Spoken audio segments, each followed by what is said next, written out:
ಸರ್ಕಾರಿ ಕೆಲಸದಲ್ಲಿರುವವರು ತಮ್ಮ ನಿವೃತ್ತಿ ಜೀವನದ ಬಳಿಕ ಕೃಷಿ ಮತ್ತಿತರ ಚಟುವಟಿಕೆಯಲ್ಲಿ ತೊಡಗಿಸಿಕೊಳ್ಳುವುದು ಸಾಮಾನ್ಯ.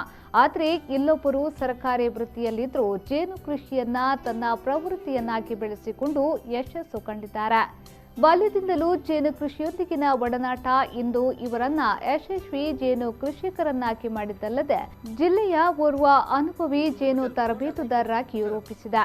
ತಾಲೂಕಿನ ಬಂಟ್ವಾಳ ತಾಲೂಕಿನ ಅಮಟಾಡಿ ಗ್ರಾಮದ ಕಿನ್ನಿಬೆಟ್ಟುವಿನ ಕೆ ಲಕ್ಷ್ಮಣ್ ಗೌಡ ಆರೋಗ್ಯ ಇಲಾಖೆಯ ವಾಹನ ಚಾಲಕರಾಗಿ ವೃತ್ತಿ ನಿರ್ವಹಿಸುತ್ತಿದ್ದಾರೆ. ಜೇನು ಸಾಕಾಣಿಕೆ ಇವರ ಮೆಚ್ಚಿನ ಹವ್ಯಾಸ. ಸುಳ್ಯ ತಾಲೂಕಿನ ಕೊಲ್ತಿಗೆ ಗ್ರಾಮ ಕರ್ತಡ್ಕ ಇವರ ಹುಟ್ಟೂರಾದ್ರೂ ವೃತ್ತಿಯ ನಿಮಿತ್ತ ಬಂಟ್ವಾಳದಲ್ಲೇ ಇದ್ದಾರೆ. ಆರೋಗ್ಯ ಇಲಾಖೆಯ ವಾಹನ ಚಾಲಕರಾದ್ರೆ ಇತರ ಚಟುವಟಿಕೆಗಳಿಗೆ ಸಮಯಾವಕಾಶ ಕಡಿಮೆ. ಕೆಲವೊಮ್ಮೆ ಭಾನುವಾರವೂ ಕರ್ತವ್ಯ ನಿರ್ವಹಿಸಬೇಕಾದ ಅನಿವಾರ್ಯತೆ ಇರುತ್ತದೆ.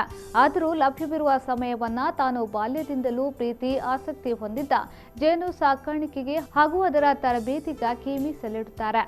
ಜೇನು ಕೃಷಿ ಮಾಡುವ ಪ್ರತಿಯೊಬ್ಬರೂ ಅಗತ್ಯವಾಗಿ ತರಬೇತಿಯನ್ನ ಪಡೆಯಬೇಕು. ಹೆಚ್ಚು ಆಸಕ್ತಿಯಿಂದ ಹಾಗೂ ಜೇನು ಕುಟುಂಬದ ಬಗ್ಗೆ ಸರಿಯಾದ ಮಾಹಿತಿ ತಿಳಿದು ಕೃಷಿ ಆರಂಭಿಸಿದ್ರೆ ಜೇನು ಕೃಷಿಯಲ್ಲಿ ಪ್ರತಿಯೊಬ್ಬರೂ ಲಾಭ ಪಡೆದುಕೊಳ್ಳಲು ಸಾಧ್ಯ ಎನ್ನುತ್ತಾರೆ ಲಕ್ಷ್ಮಣಗೌಡ ಅವರು. ಪ್ರತಿಯೊಂದು ಜೇನುನೊಣದ ಬಗ್ಗೆಯೂ ಕಾಳಜಿ ವಹಿಸುವ ಇವರು ಪರಿಸರದಲ್ಲಿ ಹಾರಾಡಿಕೊಂಡಿರುವ ಜೇನುನೊಣಗಳನ್ನು ಮಣ್ಣಿನ ಮಡಕೆಗಳಿಗೆ ಆಕರ್ಷಿಸಿ ಮತ್ತೆ ಕುಟುಂಬ ಸಮೇತ ಜೇನು ಪೆಟ್ಟಿಗೆಗೆ ಸ್ಥಳಾಂತರಿಸುವಲ್ಲಿ ಸಿದ್ಧಹಸ್ತರು.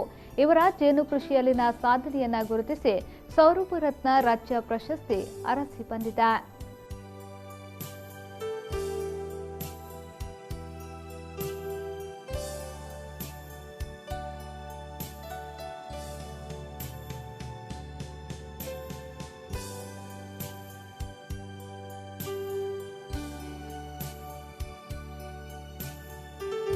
मुचल